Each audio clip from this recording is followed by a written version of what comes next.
this is no bueno. The entire control arm on the bottom is shaking. Today we're going to go over how to do a lower control arm on a Toyota Century. This is the GZG50, the V12. A lot of these will have worn control arm bushings, and here it is. I already did one side, did the ball joint too, but you can see how this one's pretty torn. Let's go. Oh, it's all rusty now, but that's no good. I learned how to do it on this one. Now I can show you properly how to do it on this one much faster than I did over there. Okay, got my new parts. Got brand new Delphi parts here. It's just a cast control arm with a new bushing in it. Hopefully this will fix all my issues. I also bought some ball joints to go with it since I'm doing all this. Cover off. Be gentle, don't want to break them. Fancy Phoenix is on there. There are 21s.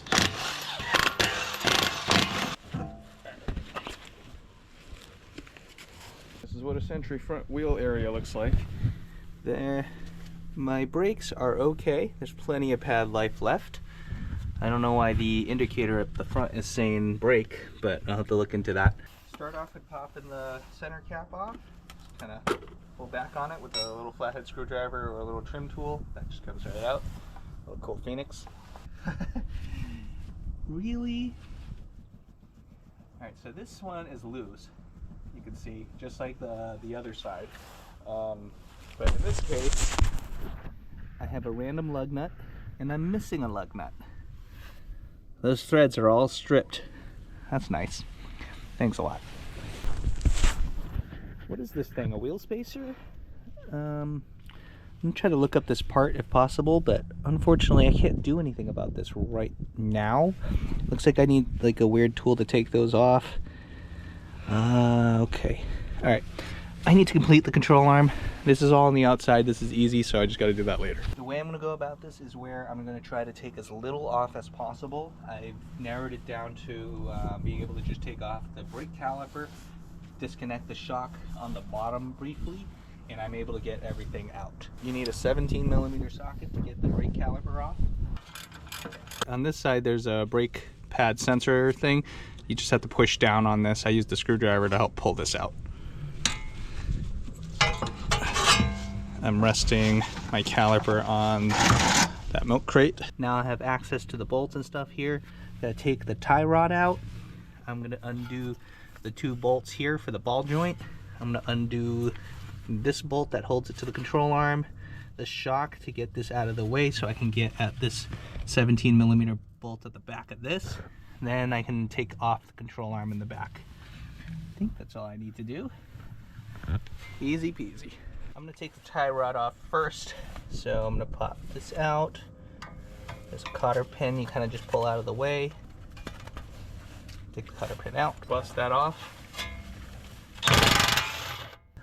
I do need to buy the tie rods for both ends, but right now I want to do the control arm because that's the hardest thing to do in here. I've got one of these doofickies. They were like 16 bucks at the auto parts store. It makes my life really easy.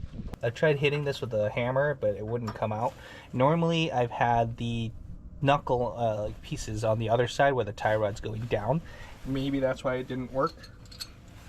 Not too sure. Not too familiar with doing that, so this is fine.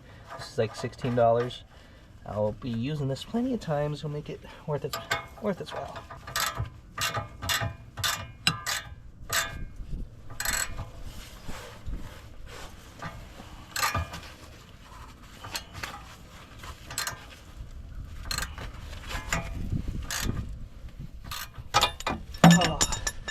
There we go. Tie rod came out. What's nice about that is it does not damage the boot. In this case, it didn't matter because that boot's pretty messed up. Now this is free to turn. Next up, I want to take this bolt out. That is a 17mm nut on the other side. That is spinning.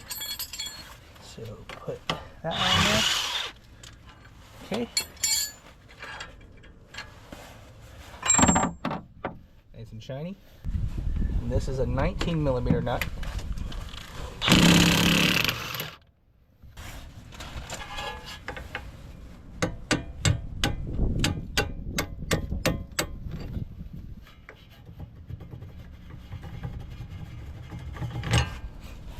This one's a lot crustier and bigger. My shock is free. That is free. It's time to separate the ball joint from this. Okay, so on the bottom there are two 17mm bolts. Almost forgot, there's a control arm that comes across here, two 19mm bolts. Get under there. This won't come out because you still have to remove this bracket. It has a 17mm bolt on top. The trouble you'll face now is your ratchets are usually too big to fit in here because that is angled upwards towards the shock, not so much upwards straight up. Without removing the shock, there's no easy access to this. Unless you have like a good swivel or something. I don't have one of those handy. What I figured out is I could use one of these breaker bars. This head is small enough to fit in there. You just gotta angle it just right so you can get this. You gotta rotate that socket into a favorable spot too. So it's angled kind of that way under the car. Just kind of pull on this. Oh. I got it to the point where I can put a bendy joint on it with an extension with my ratchet, and I'm just kind of squeezing the upper control arm here with my hand. I don't know if you can see that. Squeezing the shock and the control arm to pull the shock away from the bolt so I can get clearance to do this. Get this tiny little bolt out.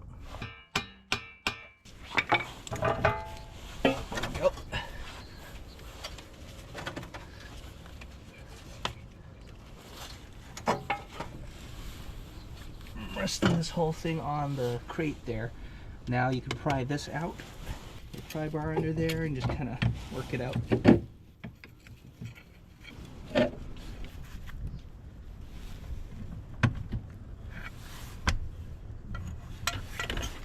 we go. This is pretty much dead. You're gonna go behind this.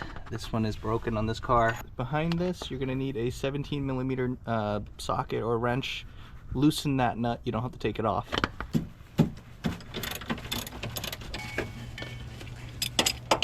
On the other end of that, you have another 17mm nut. This one you do have to remove. Your little ladle thing now slides off. You have a 22mm nut to loosen here.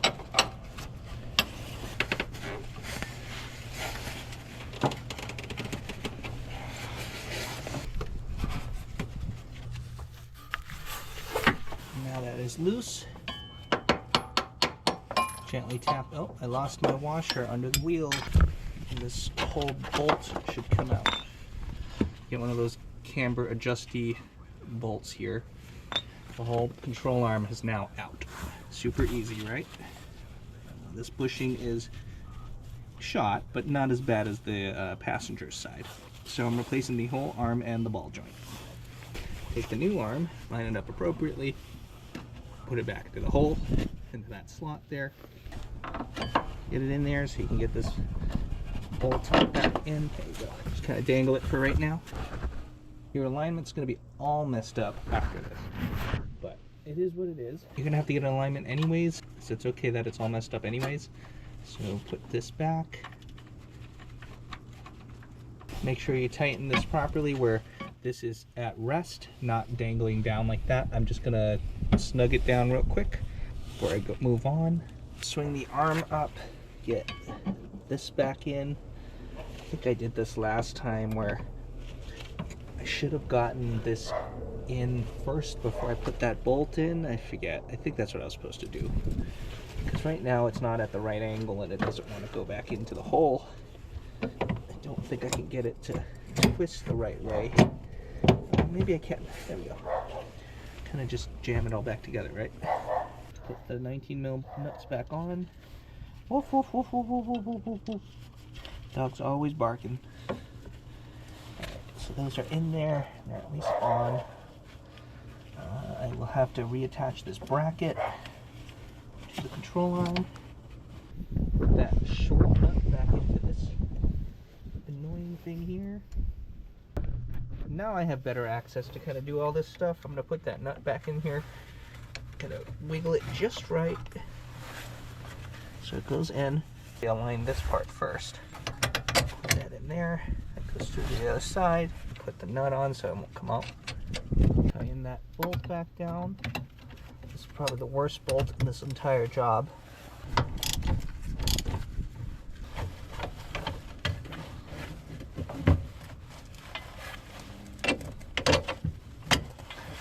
There we go. Open the new ball joint, mount it up. This goes this way, the thing with the two flared tabs. That's where the tie rod goes in. You just put that into there. You put the castle nut on the bottom. When you tighten that, that's going to suck that in. Right now, I can rest the knuckle back on top of that. So I don't need that crate around.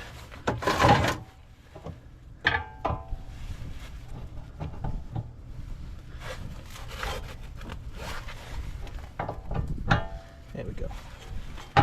There we go.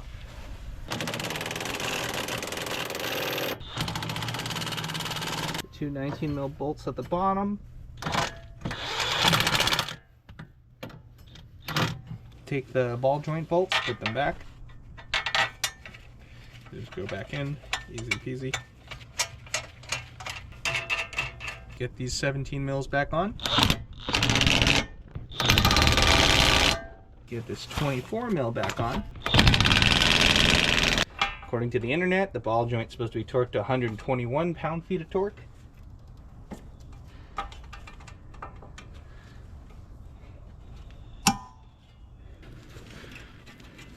Perfect.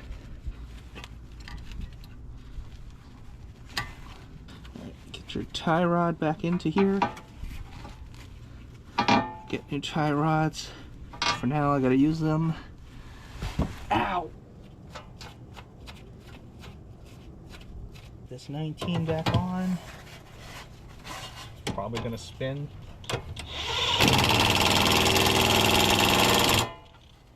Actually, it didn't spin too much. Did it?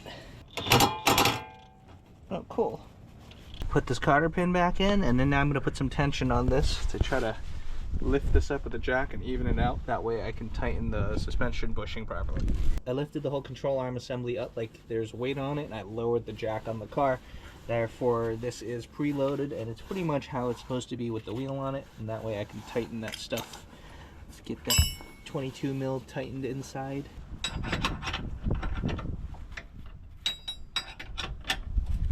So this comes, this comes down. Gotta put this ladle thing back in.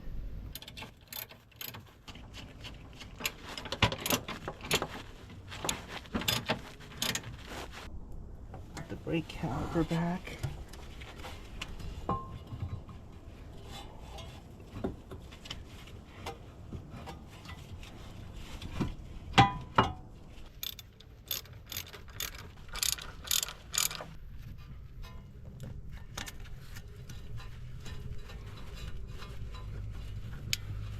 Plug that back in.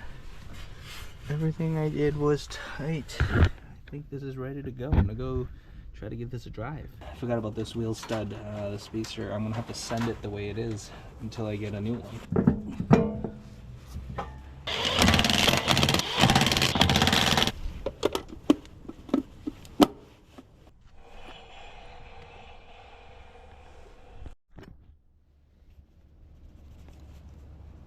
Much better. Alright, got my new Costco battery in there. My temporary hood prop, I bought new hood struts. They're on the way. Let's get rid of this. There we go. Alright, let's see. That other battery was dead. Oh my god, so much better.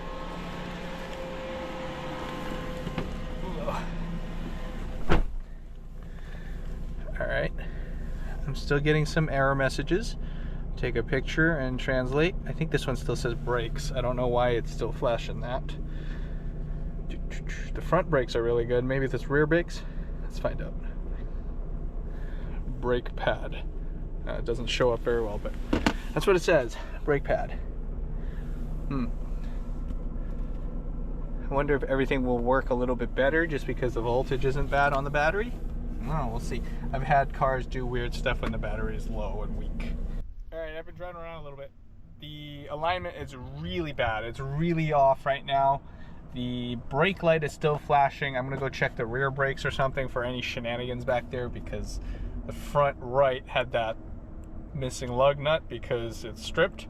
It seems like this car has wheel spacers on it. I mean, what is this? The most clapped Century that you could probably find around here. It's not the worst. It's clearly repairable. Probably like probably like $1,000 in parts or so to kind of get it back together, and then I got to get a good alignment. But it's driving pretty well. There's no more shake in the steering wheel because the control arms are no longer trying to fall off. So at least I have that going for myself. I want to tackle the turn signals next. I think the flasher is somewhere down there underneath, so I'll take a peek down there, but right now I'll have to go bring the car home. I'm just stuck in traffic anyways. So I hope you guys find this helpful. If you have a Toyota Century G50 yourself, don't be afraid. It's just like any other normal car. It's not hard to work on. The first time I struggled a bit because I wasn't sure exactly what I was doing. The second time around when I did the other side, about like an hour, maybe an hour and a half time, and I kind of just took my time anyways. But like if you were actually cranking at it, yeah, you could get it done pretty quick. So once you have that control arm off, there's all this other stuff you can like replace while you're under there, and it's probably worthwhile to do so. I didn't do it because I didn't have the parts. But the control arm is the biggest one, and then I'm going to look into that bushing on the front, the strut arm, and then I'm going to get the tie rods, and then I can just get everything installed. That way I can get the car aligned and at least not have it drive like this. And right now the wheel's all messed up. It's got some serious camber going on that side, and then this side it looks like it's inward a little bit. I don't know. When you work with suspension parts like this, it's always going to be messed up, so it makes sense to do it all at the same time. It's not horribly expensive, and then you can get going and enjoy the ride again. Subscribe for more content like this, and I'll see you guys next time.